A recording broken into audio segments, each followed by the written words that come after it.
전 세계 금융인들의 이목이 집중된 미국의 7월 CPI가 발표됐습니다. 지난달에 발표된 수치에 비해서는 소폭 오르긴 했지만 그래도 금리 인상 정점론에 힘이 실리며 3대 지수 모두 상승 마감했는데요. 연준의 향후 통화 정책과 관련해 상당히 중요한 시사점을 가지고 있는 만큼 오늘은 CPI를 심층적으로 재해석해보고 분석해보는 시간 마련해봤습니다. 도움 말씀에 한국경제신문의 한상춘 논설위원 나와 계십니다. 안녕하십니까? 네, 안녕하십니까? 네, 밤사이 미국의 7월 CPI 결과가 공개됐습니다. 이 장 초반에는 증시 상승폭도 상당히 컸는데요. 막판으로 갈수록 상승분을 거의 다 반납했습니다. 증시적인 측면에서 재해석 부탁드립니다. 네, 일단 그 태풍, 예. 사실 그 온 국민들이 이 태풍 때문에 아주 그렇죠. 혼란스러웠었는데요.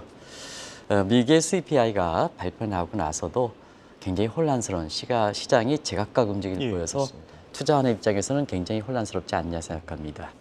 일단 오늘 미국의 CPI 잠시 후에 또 앞서 캐서분이 여기겠습니다는 이게 상당히 얘기하기가 좀 어렵죠. 시장의 반응도 그렇습니다. 미국의 CPI가 예상보다 하이했다면 달러 인덱스는 떨어져야 됩니다. 예. 달러 인덱스 한번 보여주시겠습니다는 달러 인덱스를 같이 보고 가겠습니다. 예. 달러 인덱스가 오히려 거꾸로 올랐습니다. 그렇습니다. 그리고 N달러 환율은 오늘 아주 145엔대 근접했습니다.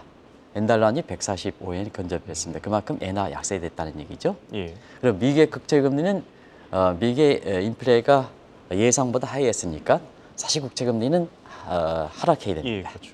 근데 오늘 그 국채금리는 장기채일수록 한번 보겠습니다. 정책에 많이 받는 단기물은 0.9% 상승했습니다는 사실 그 10년물은 2.3% 굉장히 많이 올랐죠.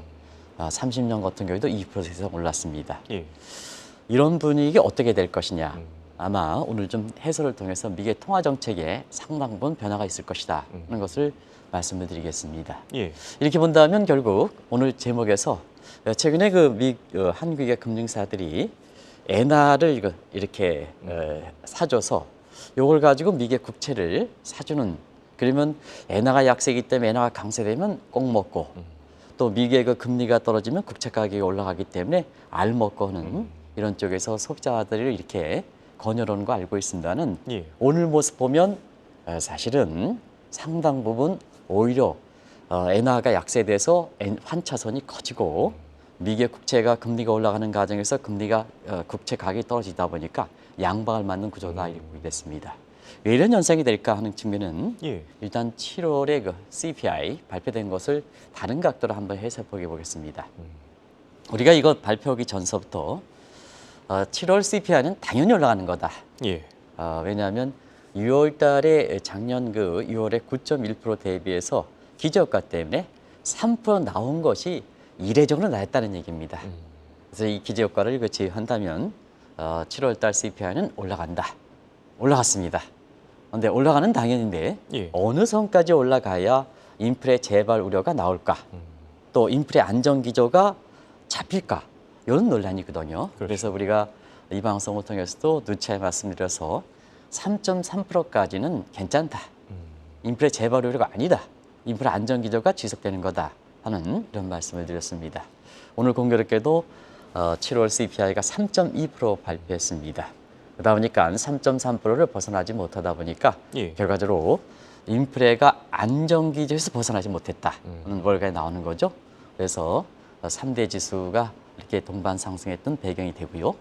또 한 가지는 7월 인플레가 3.2% 나온다 하더라도 예. 다른 부분 다 안정돼 있습니다. 심지어는 여름철인데도 불구하고 중고차 가격도 안정돼 있습니다. 예. 우리가 어제 얘기하면서 주거비 때문에 의외의 결과가 나오겠다 하는 또 말씀드렸었는데요. 주거비가 전년 동월비 7.7% 상승했습니다. 이건 이제 OER과 관련돼서 나중에 말씀드릴게요. 예. 7.7% 상승했습니다. 그러다 보니까 CPI의 7월 상승분 3.2%의 약 90%가 주거비가 기여 있다고 보이겠습니다. 그래서 향후에 사실 미국의 물가가 지속적으로 잡히느냐 하는 측면에서는 바로 주거비가 잡히느냐 이 문제가 가장 관심이 된다 이렇게 보시면 되겠습니다. 네. 방금 전에 OER을 언급해 주셨습니다. 사실 이 시간을 통해 수차례 진단해 드린 적이 있는데 과연 CPI 상승분의 90%를 이 주거비가 차지하는 상황에서 주거비를 산출하는데 OER을 포함시켜야 되냐? 이게 바람직하냐? 이런 논란이 생기고 있다고요. 네. 오늘 CPI가 7월 인플레 상승분의 90%를 기했지 않습니까? 예. 근데 요 미국의 주거비는 OER을 포함한다. 내지 않는 자가 소유가 내지 않는 임대료를 포함시키는 것이 OER이다. 그래서 Owners Equivalent Rent의 약자가 OER이죠. 예. 근데 유럽은 이걸 포함시키지 않고 있습니다. 미국은 포함시키고 있습니다. 근데 이제 시청자분도 야, 내지 않는 임대료를 CPI에 포함된다. 이거는 말이 안 되지 않습니까? 뭐든지 CPI는 지불 개념인데요. 예. 지불 개념이죠. 그래서 뭐냐? 너무 이게 OER이 이렇게 포함되어 있을 때는 페드가 물가 안정을 위해서 매파 기조에 그쪽으로 치중하는 이런 쏠림 현상이 나타날 수가 있는 이런 상황이거든요. 예. 근데 그 저물가라든가 저금리가 이어졌을 때는 이 OER의 부담에 이 본색이 드러나지 않았습니다. 근데 이게 물가가 이렇게 올라가는 상태에서는 OER 부분이 이렇게 드러나게 되는 이런 부분이거든요. 그런 각도에서 시청자 여러분 이게 논란이 되냐면 90% 주거비가 기여 있다. 그럼 OER을 유럽식 방식으로 빼보자. 그러면 실체적으로 보면 지불 개념에 CPI는 얼마큼 나올까? 예. 지금 3.2% 7월 나왔습니다는 OER을 뺄 때는 유럽식으로 산출할 때는 1.9% 나오거든요. 인플레 타겟팅에 보다 하이어는 지점이거든요. 근데 이게 OER을 포함시켜서 3.2%니까 인플레 타겟팅보다 아직도 높다. 매파 기조, 물가를 안정시키기 위해서 계속해서 금리를 올려야 된다. 그러면 다른 쪽에 희생이 될 수밖에 없지 않습니까? 그렇죠. 이런 측면이 이렇게 되거든요.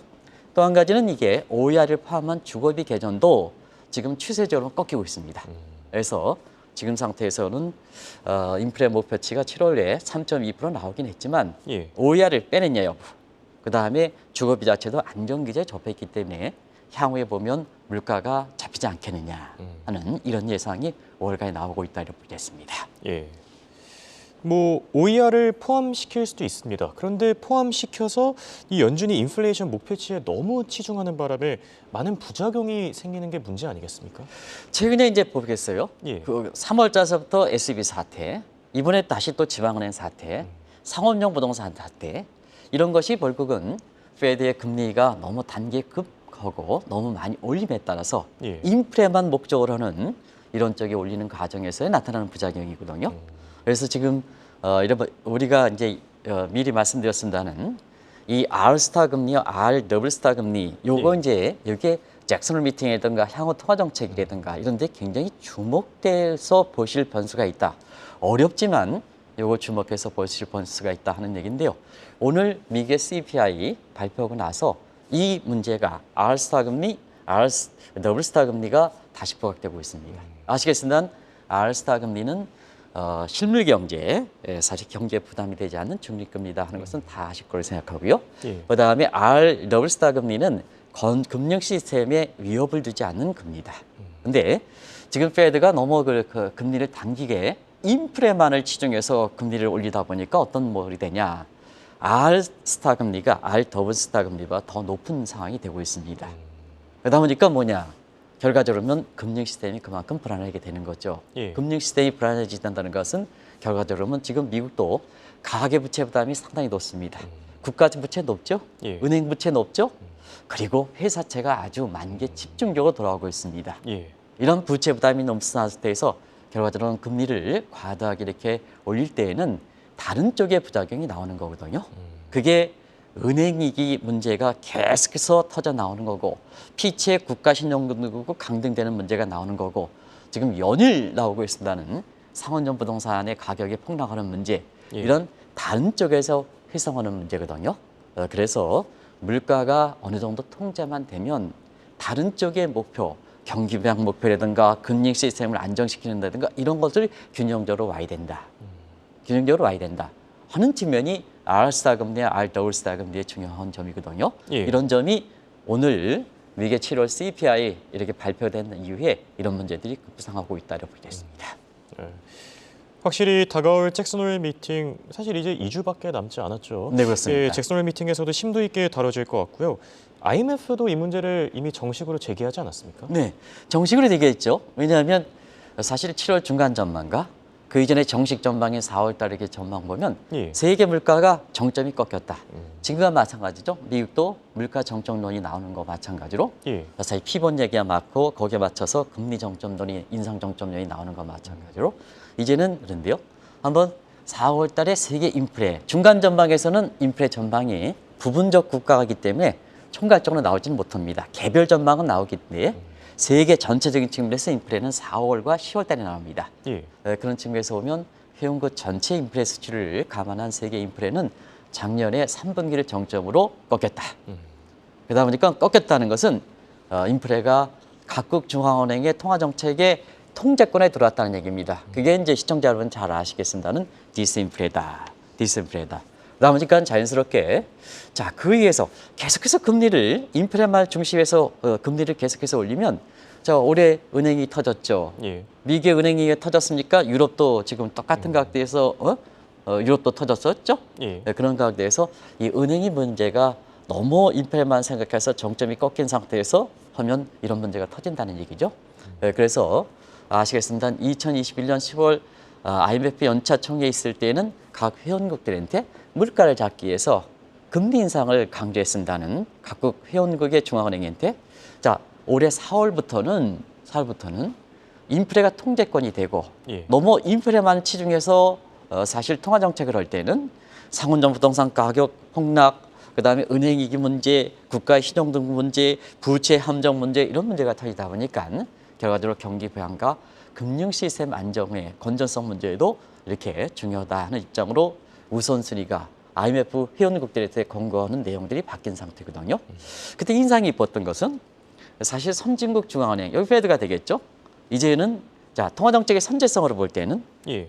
지금 통화정책의 선제성으로 볼 때는 4월을 기준으로 한다면 페드 같은 경우는 통화정책의 시차가 9개월, 1년이라 본다면 내년도의 통화정책은 어떻게 될 것이냐. 그러면 미리 준비해야죠. 프리엠프티브. 그래서 4월 같은 경우에도 IMF 입장에서는 이제는 선진국도 페드도 금리 인하 방안을 선제적으로 마련해 놓아야 된다.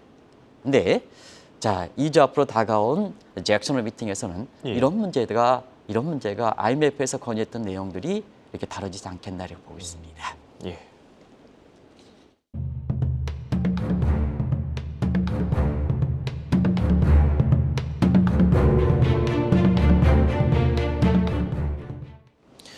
자, 지금 미국의 7월 CPI가 인플레 안정 기준에서 흐트러지지 않음에 따라 여름 휴가철 이후에 연준의 통화 정책과 관련해 그 의미가 크겠습니다. 네, 그거 지금 질문하신 내용을 아시려면 예.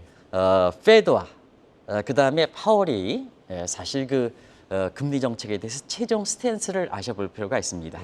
최종 스탠스 내용에서 7월, 8월 소비자 물가 인플레 지표가 나오면 스탠스가 바뀔 것인지 예. 아니면 그런 스탠스대로 실행에 옮길 것인지 이런 상태에서 최종적으로 나온 페드의 금리 정책, 통화 정책의 스탠스를 한번 보겠습니다. 예. 왜냐하면 최종적으로 나온 게 왜 그러냐면요.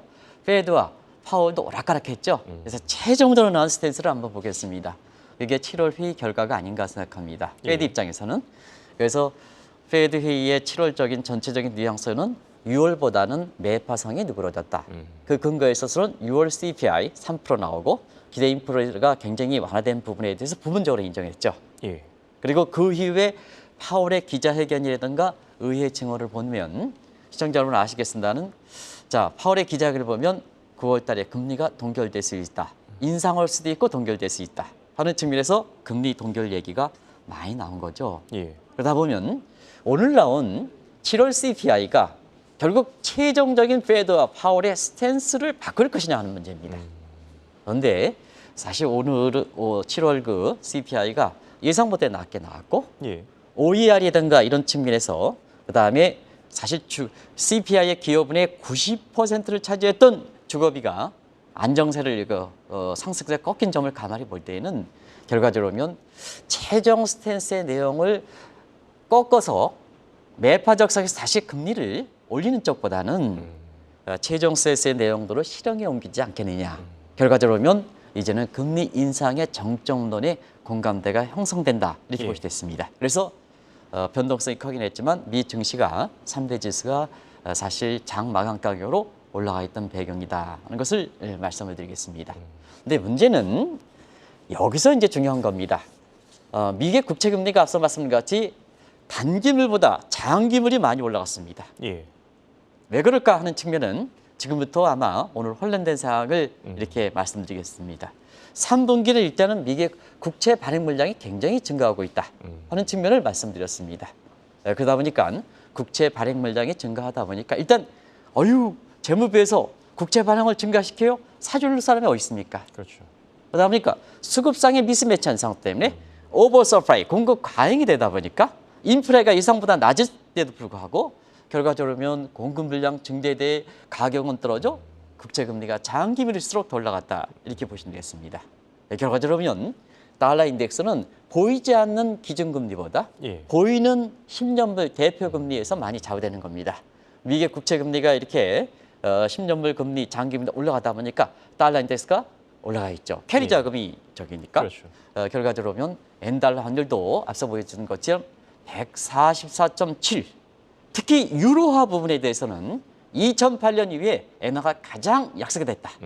달러가 엔달러 환율이 145엔 가는 것도 달러에 대비해서 엔화가 약세되는 거고 예. 특히 유로화에 대해서는 2008년 이후에 가장 약세가 됐다.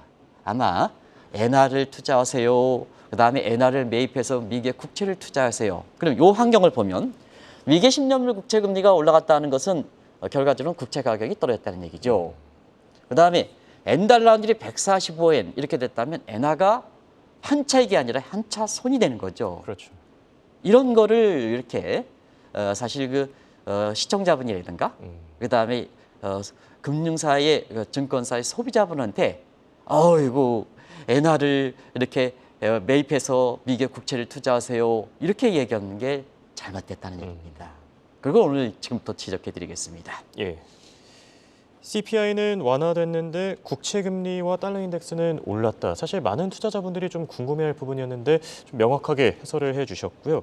자, 이렇게 좀 혼란스러운 증시 상황에서는 최근과 과거를 비교해 볼 필요도 있을 것 같습니다.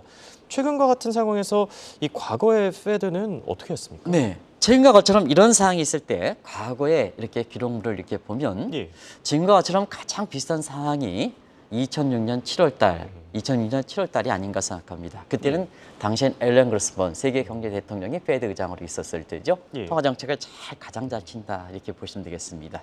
그런 상태에서 이게 페드라든가 파월 의장 입장에서는 지금 통화 정책을 잘못한다 하는 입장에서는 이 과거 사례가 가장 페드 입장에서 앨런 그리스본이 잘한다는 것을 인용할 필요가 있는 거죠. 그런 과정에서 당시 상황을 보겠습니다. 2006년 7월 페드 회의 직전까지 2004년 6월서부터 2년 동안 미국이 17차례에 걸쳐서 금리를 올렸다 이렇게 보시면 되겠습니다. 그런데 예. 2006년 7월 달 물가가 금리 인상을 통해서 안정권이 들어오다 보니까 결과적으로 금리 인상을 중단했습니다. 그리고 나서 2009년 리먼 사태가 터지긴 했지만 제로금리가 됐던 상황이거든요. 예. 최근에 위기 극복에 가장 이렇게 위기의 파이터, 크라이시스 파이터를 하는 버냉키 회장이 가장 의미 있는 얘기를 했습니다. 예. 그 내용을 한번 같이 보겠습니다. 버냉키 회장도 사실 최근에 인플레가 통제권이 오면 인플레 목표치보다 지금 물가 수준이 3%, 3.1% 높다 하더라도 금리는 인플레 그 유지는 용인해야 된다. 그러다 보니까 전 페드 의장 입장에서 예. 올해 7월에 FOMC 금리를 올린 이후에 그 이후부터는 금리를 동결해야 된다 하는 입장입니다. 과거 94년, 95년에도 사실 비슷한 결과거든요. 예. 그러다 보니까 오늘 인플레가 예상보다 하였고 그것이 사실 지표상으로 보면 6월보다 높게 이렇게 올라간다 하더라도 금리 인상 정점론이 강하게 부서 증시에서 보면 증시 호재로 작용했다 이렇게 보시도 있습니다. 예. 그래서 그런 걸까요? 확실히 금리 인상 정점론을 말씀대로 힘이 더 실리고 있는 것 같은데 갈수록 페드 인사들도 이 윌리엄스 총재 연준 내 3인자로 알려져 있죠. 이쪽에 좀 동의하는 시각도 많아지고 있지 않습니까? 네. 바로 그 윌리엄스의 페드 내 권력서열 3인자의 이게 그동안 매파성역을 했던 윌리엄스의 발언을 계속해서 이 방송을 통해서 예. 7월 CPI 가지에서 상당한 의미를 갖고 있기 때문에 계속해서 말씀드린 겁니다. 그 내용은 뭐 아시겠습니다. 윌리엄스의 발언은 인플레 통제권이 들어왔다. 그다음에 인플레가 하락될 때까지는 지금의 금리 수준을 그대로 유지해야 된다. 이는 유지된다. Gold Stop Hold 원칙. 요걸 이제 강조를 했죠. 예. 그리고 내년에 인플레가 좀 이렇게 그 절대 수준이 낮아질 때는 결국 들어보면 내년에 금리 인하도 매파 성향을 유지했던 권력사의 3인 윌리엄스 총재가 이분을 통해서 나왔던 거거든요. 그러니까 뭐냐? 그 위에 한번 보겠습니다. 예. 윌리엄스 총재가 나온 발언 나오고 난 이후에 패트릭 카커, 요건 PHI는 이런 필라델피아 연준 총재의 의다. 그 약자로 이렇게 보겠습니다. 예. 패트릭 카커, 필라델피아 연준, 토마스 바킨, 리치몬드 동참했고요. 그 사람들의 내용은 그렇습니다. 금리 동결 한도 인내심을 갖고 기다려야. 고 스탑 홀드 원칙이죠. 예. 똑같이. 그리고 앞으로 어떻게 될 것이냐. 이분보다 더 이렇게 바이든 퀴즈에 해당되는 것이 오스틴 골드비에. 이게 이제 요거는 시카고의 입니다. 가장 비리긴 매파 성향이죠. 예. 이런 사람들이 앞으로 동참하지 않겠냐 해서 서로가 이렇게 짝짝짝짝 맞아떨어지는 분위기가 이렇게 가고 있다. 이것이 9월 이후에 통화정책에는 어떤 식으로 발행할 것이냐 하는 이런 쪽이 지금 월가에서 관심이 되고 있다고 보겠습니다. 예. 결론을 맺어보겠습니다. 최근 증시 상황을 보면은 확실히 이 그립을 연준보다는 시장이 들고 있는 것 같은데 이 월가에서도 이 투자자들의 힘이 점점 커지면서 금리 인하 쪽으로 관심이 옮겨지고 있지 않습니까? 네, 페드라든가 파월이 신뢰성 떨어지는 문제는 워낙 뭐 오래된 됐고요. 예. 그다음에 비단 페드라든가 파월뿐만 아니라 각국 중앙은행이 실현을 하고 있습니다. 더더구나 우리 입장에서는 페드에 쫓아가게 했던 하는 입장에서도 똑같은 문제에 털고 있다. 예. 근데 시장에서는 집단지성 때문에 오히려 경우에 따라서는 FOMC 멤버보다 더 똑똑한 이런 사람들이 많이 찾아오고 있다. 서로 하이 커넥션 연결해서 집단 리서치 센터를 만들어 놓고 있다는 얘기입니다. 예. 그런 과정에서 사실 페드 입장에서도 가장 오래 들어서 금리 정책에서 오락가닥했던 것이 캐나다 중앙은행과 호주 중앙은행이죠. 예. 한 달 간격으로 인상했다, 동결했다, 인상했다, 동결했다. 시차가 9개월, 1년인데요. 예. 일관성을 유지해야 되죠. 그렇죠. 그런 측면에서 각국 중앙은행의 예측이라든가 그다음에 선제성이 통화정책의 선제성이 중시하는 겁니다. 그러면 이제 페드라, 파월은 자유로울 수가 있겠느냐. 예. 한번 9월까지 작년 3월부터 9월까지 올렸죠. 그것도 급하게 올렸죠. 예. 근데 6월달 동결했죠. 또 한 달 후가 지난 7월달 인상했죠. 예. 동일한 문제에 봉착되거든요. 그래서 페드가 금리 인상 정점전에 9월달에 금리를 인상한다든가 이런 쪽이 급속히 이렇게 공감대가 형성하지 못한 상태에서 오늘 소비자 물가를 상승을 계기로 해서 미국의 통화 정책에 있어서는 상당한 변화가 있지 않겠느냐 이렇게 보고 있습니다. 그게 미국판 YCC 문제입니다. 예. 미국판 YCC 문제는 미국도 이제 지금 상태에서 자 시청자를 한번 보겠습니다. 실물 경제 세터는 연착륙이다. 뭐 경기 침체 우려가 없다. 예. 지금 이제 JP 모건도 미국 경제의 가장 비관적인데 철회했지 않습니까? 그렇죠. 근데 실물 경제는 회복되고 분명히 경제 지표상 올라가는데 왜냐하면 작년에 3분기에 2.6%, 올해 2분기에 1분기에 2%, 그다음에 2분기에 2.3%에서 NDR로 보면은 분명히 경기 회복인데 자, 금융 사이트, 실물 경제를 반영하는 금융 사이트는 단기물과 장기물의 역전 현상이 돼서 오히려 경기 침체 우려 문제를 계속해서 증폭시키거든요. 시장에 혼선을 초래하지 않습니까? 예. 그러다 보니까 물가 문제에 대해서 어느 쪽은 통제권이 오니까 미국의 페드의 통화 정책은 수익률 곡선 통제권에 간다. 그러면 이제 페드의 통화 정책에서는 크게 기준금리 변경시키는 정책이고 이건 단기금리 영향을 시키겠죠. 예. 그다음에 유동성 공급 정책.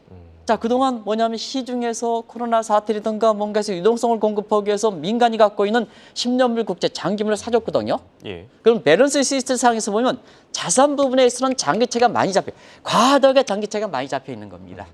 그런 상태에서는 자, 실물 경제는 경기 회복이 되는데 금융타에서 장단기 금리 확전돼서 경기가 침체되는 요걸 희석시켜야 되거든요.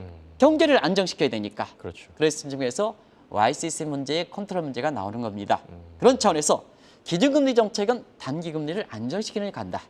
오늘 같이 단기금리, 장단금리를 올렸지만 정영국 PD께서 보여준 단기금리가 종전과 달리 굉장히 상승폭이 죽었지 않습니까? 그렇죠. 그런데 유동성 부분은 자 앞으로 유동성 부분은 자산 부분에 잡혀있는 장기물을 판다.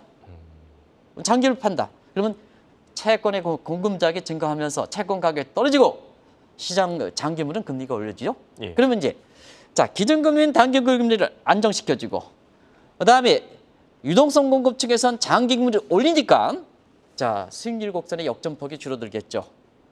정상화되는 거죠. 예. 역상적. 그러면 자, 금융 사이드에서 실물 경제에 반영하는 경기 회복 문제가 금융 사이드 왜곡돼서 나타나는 경기 침체 우려를 희석시킬 수 있다는 얘기입니다. 그래서 그래야 실물과 금융이 결국 경기 회복이 있다 보면 경제 주체들의 혼선을 방지할 수 있지 않느냐. 예. 이런 쪽으로 페드의 통화 정책이 바뀐다고 보겠습니다. 결과적으로 읽겠습니다. 지금 상태에서 국내 증권사들이 자, 엔화를 바꿔서 미국의 국채를 사라. 이렇게 하면 여기에 엔화를 살 때 수수료, 미국의 국채를 살 때 수수료 많습니다. 근데 자, 지금 엔화가 약세돼서 강세가 되면 환차익 생긴다. 미국의 금리가 떨어진다 하면 금리가 떨어지면 국채가 올라간다. 떡 먹고 알 먹고지만 이런 통화 정책의 내용으로 볼 때는 결과적으로 보면 YCC에서 미국의 장단기 금리 스프레드 정상화시키면 미국의 국채 같은 경우는 10년 이상의 국채 투입 대상이 되는 것은 결과적으로 보면 가격이 떨어질 가능성이 있다는 얘기거든요. 그리고 엔달러 환율은 거꾸로 145엔. 그래서 오히려 양박을 맞을 가능성이 있다는 얘기입니다. 우리가 계속해서 엔화를 사지 마세요 했는데요. 지금 상태에서는 엔달러 환율이 145엔 같지 않습니까? 예. 그런 과정에서 그렇습니다. 어제도 많은 시청자분이 공감했던 것이 이거 안전자산 장기채 미국의 국채를 하면서 레버리지 비율 3배가 되는 이거를 권유하는 게 어디 있냐? 어디 있냐? 예. 결국 기만행위 아니냐? 그렇죠. 똑같은 각도에서 엔화를 매입해서 미국의 국채를 하는 것도 시청자분, 그다음에 투자자분을 해서 내 재산을 할 때 액면 그대로 받아들이지 마실 것을 권해드리겠습니다. 네, 알겠습니다. 이렇게 오늘은 미국의 7월 CPI를 주제로 얘기 나눠봤습니다. 지금까지 도움 말씀을 한국경제신문의 한성준 논설위원이었습니다. 대화 고맙습니다. 네, 고맙습니다.